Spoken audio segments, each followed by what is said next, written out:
शहदादकोट खां रिपोर्ट कर रहियो आहे गुलज़ार अहमद चांडियो। शहदादकोट में हैदर 11 जी मेज़बानी हेठ आल संगत क्रिकेट टूर्नामेंट मुनक़िद कई वई, जंहिंमें 13 टीमुनि हिस्सो वरितो, जंहिंमें 4 टीमुनि में सेमीफाइनल मुक़ाबलो थियो, जंहिं बैदि 2 टीमुनि में फाइनल मुक़ाबलो थियो, जंहिंमें हैदर 11 ऐं मक्सी 11 में आम्हूं साम्हूं थियो,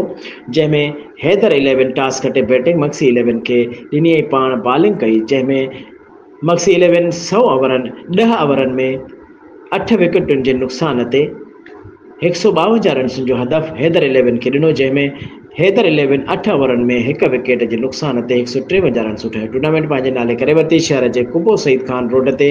M8 मोटर वे भरिसां ग्राउंड रिथल फाइनल मैच जो मेहमान ख़ास शहर इताद जो सदर comrade Wahab Pandrani, SUP अगवान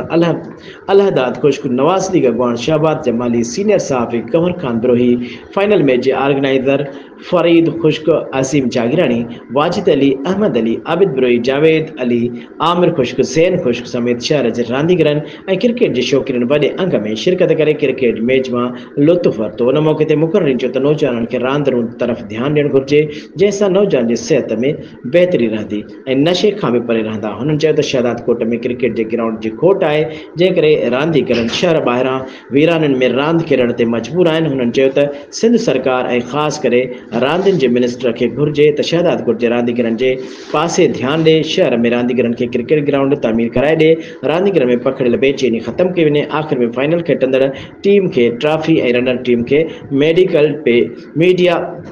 medal पेश कया विया, जंहिं बैदि खटियल टीम पारां जश्न मल्हायो वियो।